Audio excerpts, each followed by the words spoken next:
Hello, everybody. I'm Jayney Goddard, President of the Complementary Medical Association, and I'm joined today by one of my absolutely most favourite ladies on the planet, the amazing Victoria Moran. Hello, Victoria. Thank you so much. Hey, Jayney. Wonderful to be here. Oh, it's honestly so kind of you to do this. And it was lovely because I was guesting on your show last week, and it went absolutely wonderfully. And I've given everybody. It was super. So everybody, if you haven't yet had the pleasure of coming across Victoria and her incredible work, let me just introduce her. And I just want to explain to you that Victoria has been listed among Veg News magazine's top 10 living vegetarian authors. She was voted, PETA, that's the People for Ethical Treatment of Animals, she was voted sexiest vegan over 50 in 2016 and featured twice on Oprah. Victoria has written 13 books, including the iconic Main Street Vegan and also the international bestseller, Creating a Charmed Life. Victoria Moran has been plant-based since 1983, and she also hosts the award-winning Main Street Vegan podcast, which is the one that I was on last week. She's producer of the 2019 documentary, which is called A Prayer for Compassion, and we're going to be talking about that in depth because Victoria's got some really interesting, actually groundbreaking news to share with us today. So today we're going to be talking about, obviously, health and well-being and how it applies to coronavirus or the COVID-19 challenge. I won't use the word crisis because I don't like to use these sort of alarmist type words. We're under enough stress as it is already. But what I want to do is to focus on our thoughts and discuss our thoughts about nutrition at this particular time, but also, again, focus on a prayer for compassion, because obviously the side that is not being spoken about within this challenge that we're all facing is the, I suppose you could say, spiritual side of things. Would you agree with that, Victoria? Is that how you see things at the moment? I would, and people can use, as you said, the alarmist terms like existential crisis and existential angst. But what is that really? But something that is affecting us as whole people, body, mind, and spirit, and whatever kind of worldview people hold. I think we all know that there's an essence of us. I'll say sometimes to my audiences, think about something that happened to you when you were 7 or 8 years old. And almost everybody has memories that go back that far, and they know they were there. And yet there's not a cell in your body that's the same. You are, to look at you, an entirely different creature than you were at 7 or 8, and yet you were still you. And to me, that's the essence, that's the spirit, and that's the level, I think, where we need to start to make some of these changes. So Victoria, so thinking about what we were just touching on there, and the idea of how people can look after themselves, not just mentally, physically, and emotionally, but also from a more spiritual, compassionate perspective. What do you feel are the types of approaches that people can actually use for self-care, for themselves and their loved ones, of course, as well, at this particular time? What would you consider are the things that people can easily integrate into their lives? Sure. Well, right now, I think it is very important that we take care of ourselves, that we nurture ourselves, and that we deal in very practical ways with the anxiety that comes from being inside, from not knowing what's going to happen to the future, from not knowing about jobs and investments and all these sorts of things. So that old idea of living in the day, one day at a time, has never been truer than now. And it's not just a cliche, it's really very powerful, because so many people say things like, yes, but if you're not planning for the future, you know what? If you live today really well, you're creating the best possible future. And this doesn't mean that if you need to do something next Thursday, you don't prepare for it, but to really just know that your power comes in this day. Another great tip for dealing with the right now is to look at the anxiety provokers and see whether you need to call on your great courage and be strong and be brave and face that, or if you can do something very practical to lessen it or get rid of it. And I had that experience myself. I'm in New York City and I have a dog. And so I was going out 3 times a day to walk the dog. And if I got up really early in the morning and just went out kind of pre-dawn, then I was okay. I could avoid people and stay 6 feet away. But those other walks, or if I happened to not go out early enough, I would come in literally shaking because it seems that somebody had always gotten close to me, or somebody always sneezed, and maybe they were further than 6 feet away, but it's like, they sneezed, for heaven's sakes. This is so frightening, especially because I'm in the older age group. My husband was in an accident. He's here recovering from that. We just cannot get sick. And so I found myself getting very tense. You know, this is after 13 books in the self-help genre and being certified as a life coach. I'm still finding myself getting very tense. And so I just did something about that. I have absolutely committed for the morning walk to get up very, very early. My alarm is now set for 5:30, which is earlier than I have ever expected myself to get up on a regular basis. But it actually means that I go out early enough that the walk with my lovely dog is pleasant. And for the other long walk, the evening walk, I've brought back the dog walkers. We used to have dog walkers a couple of times a week, so they'd be there for when I was traveling or whatever. And it just seemed so difficult when my building made a rule that nobody could come upstairs. But I now meet the dog walker downstairs at a distance. The dog knows him, will run to him. The dog knows me, will run to me. And to just make that silly little practical choice, my anxiety level is so reduced. So I would just encourage your listeners to look at their lives. What are you afraid of, if you are afraid of something right now? And what can you do, either with your own life or your own very pragmatic ways to change things, to work with that? And then finally, I guess my tip number 3 is to go within. The power of sitting, the power of quiet, the power of regular meditation, which can of course be religious, spiritual, or absolutely secular, to just sit, eyes closed, focus on your breath, or focus on a mantra, focus on a phrase like all is well.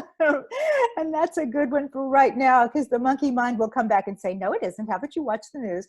All is inhale, well, exhale. And it starts to work and fix some of the fear. That is so interesting, Victoria, and thank you so much. Those points are so valuable to people. And what I love about that is that it's all very easy to integrate, I think.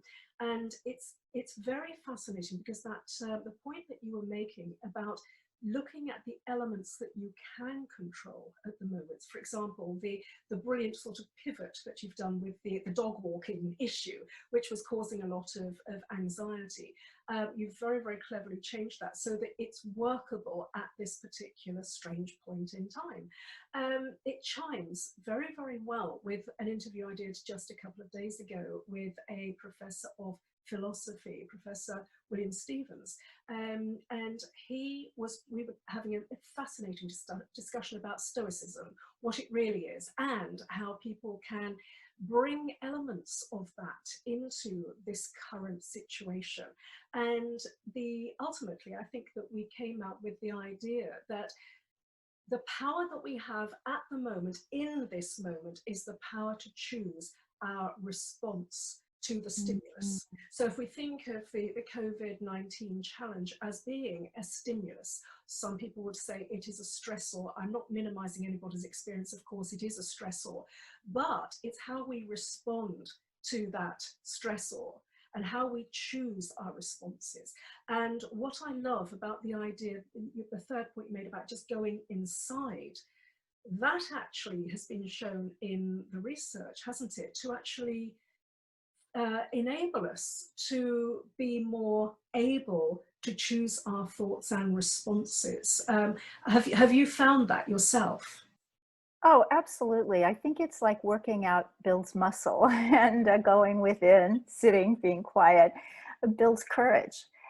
And it's such a wonderful thing right now to know that fear, which has an acronym of false evidence appearing real, is about the future. So if I feel fear about COVID-19, I say to myself, you're the age group where it hits people hard, and you've had a bad flu in the past, and da da da da da da. And I can give myself all these reasons why, if I were to contract COVID-19, and some people say that probably we'll all contract it in some form at some point. I don't know about that.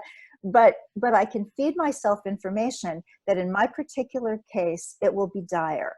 Or I could feed myself other information that is equally or even more valid. In fact, I was talking with my GP yesterday and said, I think I need some kind of game plan just in case one of us should appear to have this. And he said, and he's not plant-based or vegan himself, but he said, look, you have that great diet and you don't have underlying conditions. And the only thing against you is your age.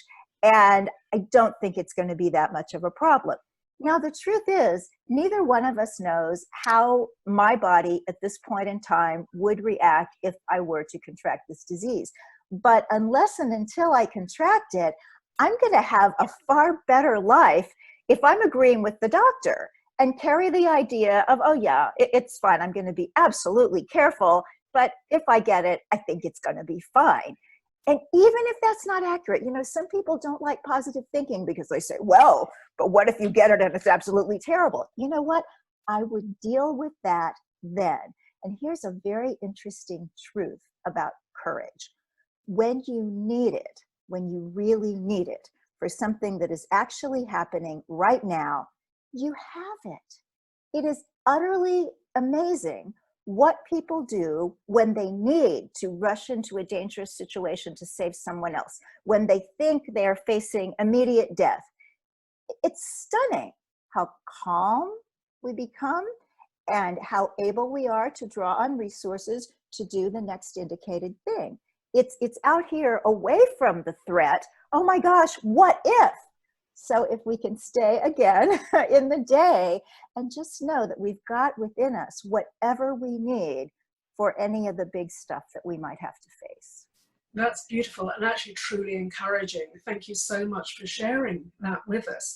I think that one of the questions I know a lot of our viewers will be wondering about is what the advantages are right now of switching to a vegan diet. Now, obviously, we're not going to get into sort of the nitpicky things, where we're sort of discussing sort of plant-based versus vegan. That's a video for another day after COVID is all over, and there are people that speak about that brilliantly and eloquently on YouTube already. But the way I'm using the term is as most people understand it, which is basically eating plants. So if people switch to a plant-based diet, or some people call it a vegan diet, is it too late at this point, in your opinion, for those biochemical changes to actually take place and to shore up a person's immune system? Or is it something that they could be looking at now? And if so, why would you think that would be? It's never too late to do the next indicated thing, to do the right thing. And there has never been a more critical point in history to make this particular change than right now. I'm working on a new book and was playing with the chapters and where I would put them that deals with this very thing. So if we think about what is the best way that we can eat for public health, well, obviously plants, because we know that COVID-19 came from an animal market. Best indication is that. But all of the other viruses and plagues of the past all were animal in origin. And when humans get too close to animals, particularly some of the things that we're doing now with the factory farming of chickens, avian flu has been a threat and really is a pending threat.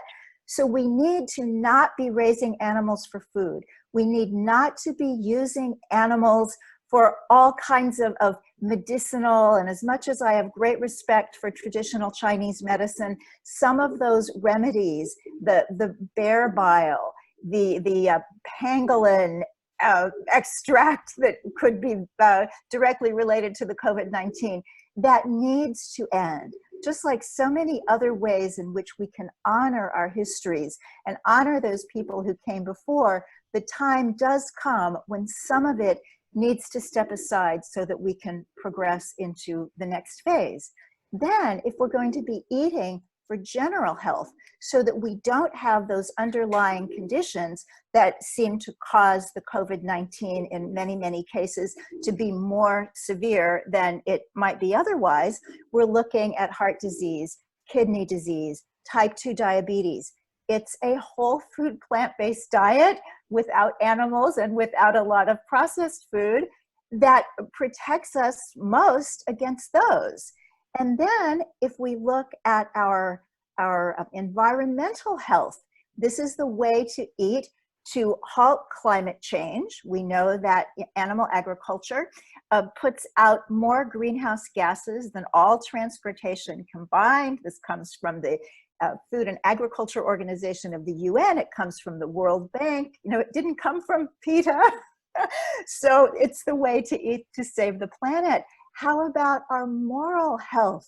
We want other people to have the same chance of a good life that we have. And we're learning here in the US right now that the COVID-19 is affecting minority populations more than others. And this seems to be the case so often. So many of these other diseases, the hypertension, the heart disease, the diabetes, is also affecting minority populations more than it ought to. So we need to be getting this education and the ability to obtain these foods into the hands and the mouths and the bodies of people of all races, of all ethnicities, of all income levels. And then we further expand our moral health by paying some attention to these innocent individuals who happen to be non-humans. These brilliant pigs, these sociable chickens, these loving cows, these creatures who actually do have self-awareness. They can experience not only horrible pain, which they do go through in the current system, but they can experience pleasure. They form close bonds with one another. They can form close bonds with us. We need to stop just looking at them as some kind of vast fields of mutton and beef.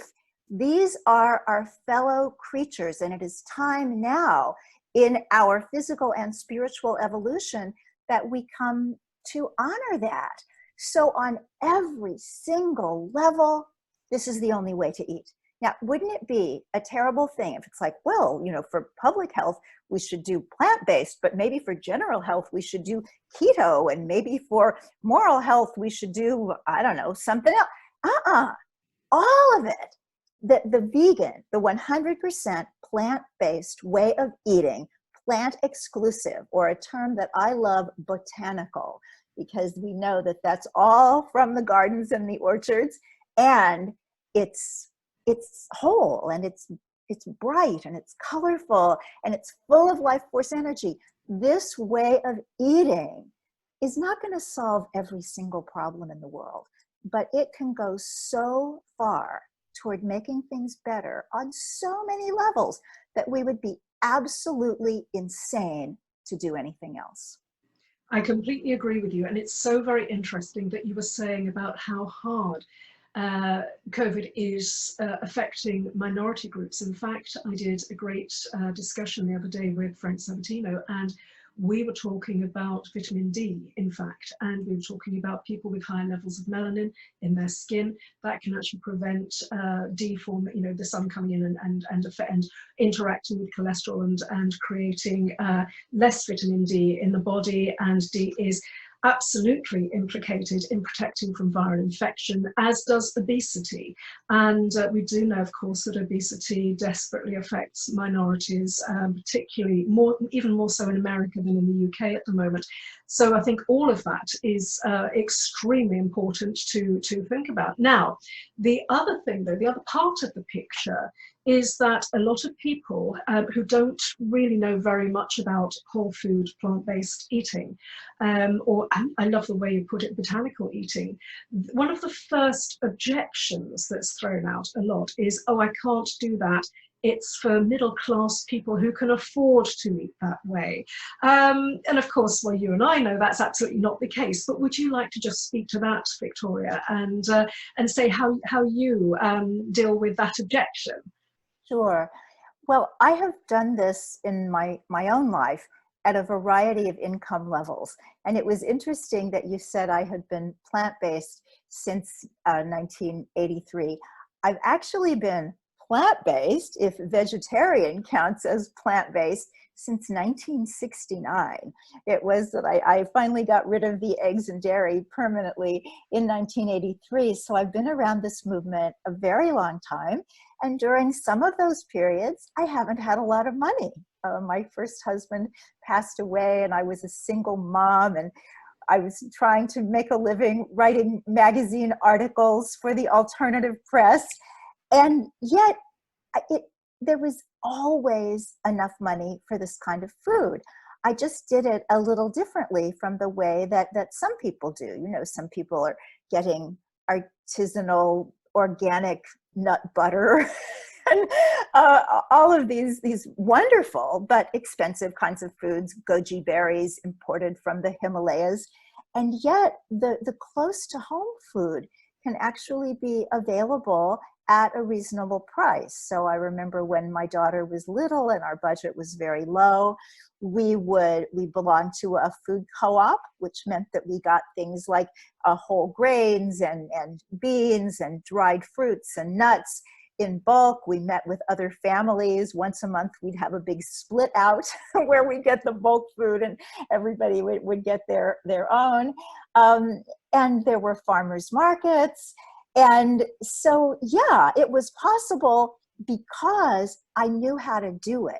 So I think education is first. When people come to understand what these botanical foods are and how they can translate them into actual meals. Now, this is not to say that there are not economic problems at a government level, certainly in this country. I'm not sure how it is in the UK and elsewhere, but there are vast subsidies made by the US government to farmers who are raising animals and also who are growing feed crops, the corn and the soy that will be fed to farmed animals. So when you think of all these, vast acreages across the US of grains, this is not for corn on the cob or tofu. This is animal feed. And so that means that the animal foods can be cheaper than they really are if they didn't have these subsidies. And the people growing fruits and vegetables, and certainly organic fruits and vegetables, aren't getting these kinds of subsidies. And so those foods can be more expensive. But people on a budget can build their diet around those really filling foods like the brown rice and millet and buckwheat and that kind of thing. And beans, beans, you get more than you pay for them because they swell up. And then you eat the fresh vegetables in season, that you can grow sprouts in your kitchen. You can grow microgreens on a windowsill, even if you live in an urban apartment. There are all kinds of ways to do this. Is it easy? It's not, because it takes some planning. If you're used to just taking your children through a drive-through, that's really cheap. And, we did that some when we were living in the country and didn't have a lot of money. we would go to Taco Bell and we would get a bean burrito minus cheese plus lettuce. And I remember it was 89 cents at that time. I think it's still pretty cheap, but that was occasional. And the rest of the time, even then, we were eating these whole foods, but people have to know how to do it. And another thing I think that's really important, those of us who are very much into the health aspects of all this, I'm a certified holistic health coach. I run a program that trains vegan lifestyle coaches. So I'm very much into doing this healthy. But I also understand that people are very connected to the foods that are familiar. So the popularity of the Beyond Burger and the Impossible Burger and the Just Mayo and all of these foods, I don't want to completely diss those because people like what they're used to. So if you are working with a population who is used to foods that aren't necessarily plant-based, we need to learn how to make them plant-based. I remember years and years ago, I was 19 years old. I was arrogant, which I think is rather common among very young people, but I had lost a lot of weight on the Weight Watchers program. And this was back in the day when everybody in Weight Watchers had the same diet. And I figured I've done this. Why can't everybody do this? So I got a job with Weight Watchers, and I would get up and tell all these women twice my age what they should be eating.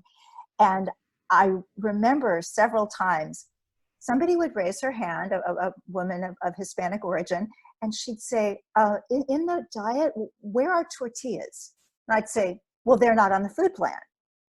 And invariably, the questioner's face would just go blank, like, without tortillas, I can't do this. Mm. And I was so naive and so self-absorbed at the time that I wasn't able to see this is not going to work unless it's customized for the person who needs it. So we have to be able to be a little bit flexible. To save this planet, we need to be not eating animals. And then we need to take other steps about processed foods and oils and sugars and that kind of thing for personal health, absolutely. But first, we need to get people over that hump of not eating animals, whatever that takes.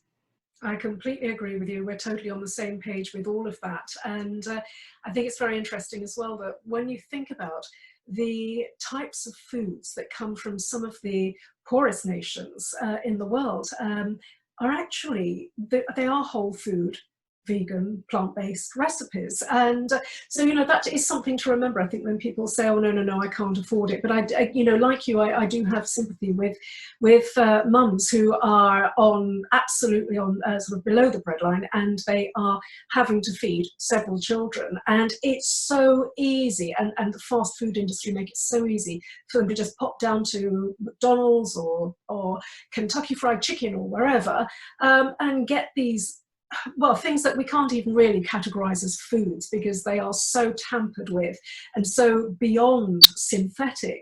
But, they can pick them up for pennies. We've got the 99p burger here and things like that. I know you've got the 99-cent burger, even cheaper in America.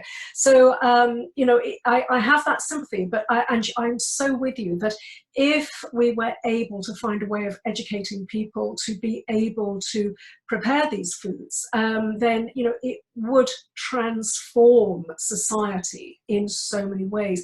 And maybe that's something that we should be looking at as a project at some point after, the COVID challenge clears, and we, because I think people are becoming so much more aware. Certainly in the UK, people are really embracing the plant-based and vegan lifestyles. Right. A lot of people are starting to see animal cruelty. They're starting to understand the ecological argument. And so, a lot of that is going on. I know that in the UK, we are kind of blazing the trail in this field, but it's really spilling out all over the world. So I think things overall, from an animal welfare perspective, are actually looking, I think things are looking up, and maybe this is the wake-up call that we've desperately needed. Oh, absolutely. And in this country, so much is going on, certainly in the African-American community. Hip hop is green. 3 years ago here in Harlem, there was a gathering of hip hop luminaries to add another pillar onto the pillars of hip hop, and that is health and wellness. And under that health and wellness umbrella are such elements as a plant-based diet, organic gardening, sobriety. It's thrilling to see this brought into something that we think of as mostly a musical tradition, but it's really a whole lifestyle. So that's huge. And then there are so many wonderful physicians of color. I think of Tracy McWhorter, who's written with her wonderful 80-year-old mother a book called Ageless Vegan. She's also written By Any Greens Necessary, to really bring this into the African-American community, as well as an African-American vegan starter guide, which is available free of charge from Physicians Committee for Responsible Medicine. I love PCRM. I just want to say to the viewers actually that we are going to include all of the links that we talk about in this show underneath the video. So there's a little arrow at the side that you can press. It will drop down and provide all of the show notes. So, you know, just feel free to dig into those. We'll also be providing links to everything that Victoria is doing as well. So we'll be giving you links for A Prayer for Compassion, the film that Victoria's been so instrumental in bringing to the fore. I would love you to talk about that in a moment, Victoria, and also just to tell the viewers a little bit about what you're doing with your Enchanted April project and your lives. So yes, please just tell us all about those. Oh, there's so much going on. Who knew that staying at home can be so creative? Every morning of April, I am posting throughout my social media a quotation from some of my inspirational books. So I've written a lot of vegan books, but I've also written a lot of inspirational books.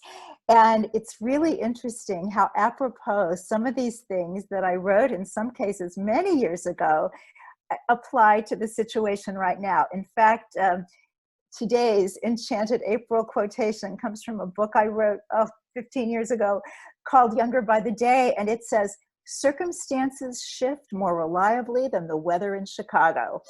Peace comes in accepting that when you went to the recruiting office to apply for life on Earth, you signed up for one wild ride." Oh my goodness, that's now.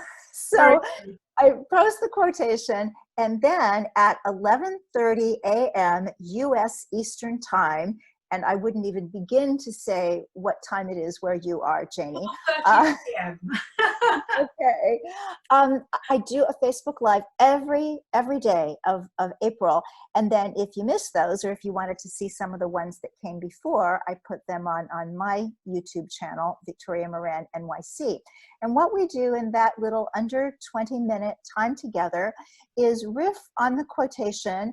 And then I just also share what's happening in the immediacy of right now, of being in New York City, which is currently considered the epicenter of coronavirus, of living in a high-rise apartment where, you know, there are kind of levels of going out. There's going out my door to do laundry, etc. Then there's going out the other door to walk the dog. And I admire very much the Quaker tradition. And they believe that there is this divine revelation that can come in the moment. So in most of the Friends meeting houses, they don't have clergy. They just have people being moved, and someone stands up and speaks. And when I started the Enchanted April idea, I thought, well, I'm going to give a little talk on the quotation.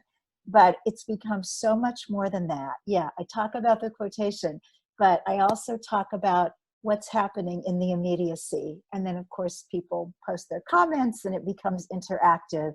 It's just my little way to say, you know what, if we ever needed an Enchanted April, like that beautiful movie title, old movie from the 80s, we need one now. And this is my way to help with that. It's absolutely wonderful. I've watched many of them so far. We're still only early in April, but please keep them coming, Victoria. I know you will. They are absolutely beautiful. And I have to say to everybody watching, please check them out because they are so uplifting. So if you do get to the point where you're starting to feel a bit, bleh, you know, and we all do this, we're all going up and down at the moment, you know, and that's absolutely fine. It's absolutely normal. But do tune into what Victoria's, you know, the information she's putting out and what she's getting out into the world, because it is so, so helpful. So Victoria, just to finish, can you tell us about a prayer for compassion, because this is such exciting news. Oh my goodness, so please. Oh, bless you, Jayney. A Prayer for Compassion is a beautiful film from Student Academy Award winner Thomas Jackson, and I am very honored to be on the production team. Also on the production team is the wonderful actor who played Bronn in Game of Thrones, Jerome Flynn. So that's really exciting for us. And the gist of the film is that people who identify as religious or spiritual, people who carry with them in their lives the idea of love and mercy and compassion, we would think that these people would be the low-hanging fruit for an interest in vegan living, because it is so compassionate to all God's creatures. And yet we find that that is not necessarily the case. So in the film, Thomas Jackson traverses the US several times. He goes to the United Nations Climate Conference in Morocco. He goes to India, because we think of India as this beautiful, kind, vegetarian country, and yet we learn that they are such huge milk producers that inadvertently they become the largest leather exporter in the world. And so he really delves into how these vegan ideals, this ideal of caring for others, of treating the body as a temple, shows up around the world in Jainism, in Hinduism, in Buddhism, in Judaism, Christianity, Islam. He actually interviews a Zoroastrian. He talks with a Native American woman who comes from that beautiful tradition. So he's really got a lot of people in there.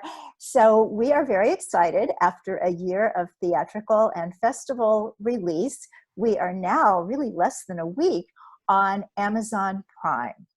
So I encourage everybody to go there and watch A Prayer for Compassion. And also, if you come to my website, mainstreetvegan.net, and there's a little pop-up that says, do you want to be a Main Street Vegan? And if you give me your email address, and you'll get my little notices, I'll let you know when we are doing a webinar series where we interview different experts from the film, and we will look at compassionate living as it relates to this time we're in right now through the eyes of people from different spiritual traditions. That is absolutely amazing, Victoria. Thank you so much. Again, obviously, we'll put all of those links under this show. But I just, you know, I'm so thrilled for you, because this is such an important film, and actually all credit to Amazon for actually including it in Prime, which is absolutely outstanding. Because the more quality information of this nature out there, so much better. It changes lives and it changes the world, you know, because I do believe in that ripple effect. So thank you so much from the bottom of my heart for getting that done. It's so, so important, not just for us, you know, but also for our two-legged and four-legged and six-legged and eight-legged friends out there, our non-human brothers and sisters. So thank you very, very much indeed, Victoria. I must let you get on with the rest of your day, and it's still, you know, a reasonably early time in the morning there for you. So thank you so much for being involved, and I will talk soon again, no doubt. Thank you, Jayney, and thanks for all you do. Pleasure.